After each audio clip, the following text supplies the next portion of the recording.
নমস্কার বন্ধুরা, পূর্ণিমা সেশনে সকলকে স্বাগত জানাই। আজকে যে রেসিপিটা করব সেটা তৈরি করার জন্য বাজার থেকে বেশি কিছু আনতেও হবে না, ঘরে থাকা উপকরণ দিয়েই তৈরি করতে পারবো।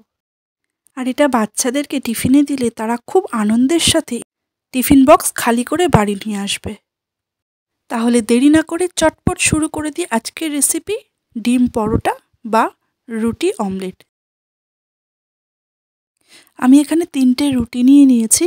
হ্যাঁ, এই 3টে রুটি দিয়েই আমি আজকে আমার রেসিপিটা পুরোটা কমপ্লিট করব। রুটিগুলোকে আমি এইভাবে টুকরো করে কেটে নিয়েছি। এবার কিছুটা টমেটো কুচি, কিছুটা পেঁয়াজ কুচি, কিছুটা ধনেপাতা কুচি আর সামান্য আদা কুচি আমি এর সাথে অ্যাড করেছি। এবার এর সাথে পরিমাণ মতো নুন, সামান্য হলুদ গুঁড়ো আর একটু ভাজা মশলা আমি এখানে দিয়েছি। এবার পুরোটা ভালোভাবে মিশিয়ে নেব। এখানে কাঁচা লঙ্কাও ব্যবহার করা যেতে পারে, যেহেতু আমি ভাজা মশলা দিয়েছি তাই লঙ্কাটা আমি স্কিপ করব। এবারে নেক্সট উপকরণ ডিম। হ্যাঁ, আমি এখানে 3টে ডিম ব্যবহার করেছি। পরিমাণ অনুযায়ী ডিম কমানো বা বাড়িয়ে নেওয়া যেতে পারে। এবার সমস্ত উপকরণগুলিকে একসাথে ভালো করে মিশিয়ে নেব, যাতে কোনো রকম কিছু দলা পাকিয়ে না থাকে। তারপরে কড়াইতে একটু সামান্য পরিমাণে তেল দিয়ে সেটাকে গরম করে এই রকমভাবে একটুখানি ছড়িয়ে নেব চারিদিকে। এবারে একটা একটা করে রুটির টুকরো ওই ডিমের ব্যাটারের মধ্যে দিয়ে ভালো করে মাখিয়ে নিতে হবে, যাতে পুরো এপিট ওপিট মিশে যায়। তারপরে ওই তেলের মধ্যে একটা একটা করে ঠিক এই রকমভাবে দিয়ে দেবো। সবাই একটু পাশে থেকো, একটু সাপোর্ট করো, না হলে কিন্তু সম্ভব হবে না নিজের চ্যানেলটাকে একটুখানি এগিয়ে নিয়ে যাওয়ার জন্য। এবারে দেখো এক পিঠ ভাজা হয়ে গেছে। এবার ঠিক উল্টে আমি আরেক পিঠ ভেজে নেব।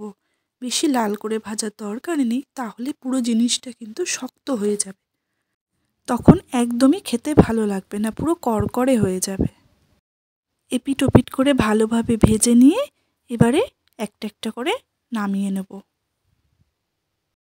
আমার ভিডিও তোমরা কে কোথা থেকে দেখছো প্লিজ একটু জানিও, আমার খুব ভালো লাগে কমেন্ট পড়তে, বিশ্বাস করো। আবারও কড়াইতে তেল দিয়ে আবারও ঠিক সেম প্রসেসে আবারও বাদবাকি রুটিগুলোকে আমি ঠিক এইভাবেই ভেজে নেব। হ্যাঁ, দেখতে যতটা সুন্দর হয় নিশ্চয়ই খেতেও ততটাই সুন্দর হবে। তোমরা অবশ্যই বাড়িতে ট্রাই করো, করে কিন্তু আমাকে অবশ্যই জানাবে। দেখো আমি ঠিক এই রকমভাবে 3টে রুটিকে সুন্দর করে ভেজে নিয়েছি, একদম পুরো ডিমের ব্যাটারের মধ্যে ডুবিয়ে নিয়ে এই রকম সুন্দর করে ভেজেছি। দেখো সবগুলো পুরো ভেজে নিয়েছি, পুরোপুরি রেডি আমার নতুন রেসিপি। প্রথমেই বলেছিলাম বাচ্চাদের টিফিনের জন্য একদম পারফেক্ট জিনিস। হ্যাঁ, সেই জন্যই আমি আমার মেয়ের আজকে স্কুলের টিফিন বক্সে এটা সুন্দর করে সাজিয়ে ওকে দিয়ে দেবো। শুধু এইরকমভাবে দিলে তো হবে না, যেহেতু বাচ্চা না, মনটা তো ভরে না, তাই তো একটু সাজাতেই হবে। ওপর দিয়ে একটু সস আমি ছড়িয়ে দিলাম।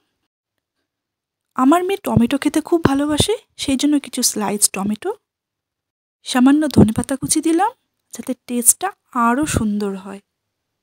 Ready made lunch box.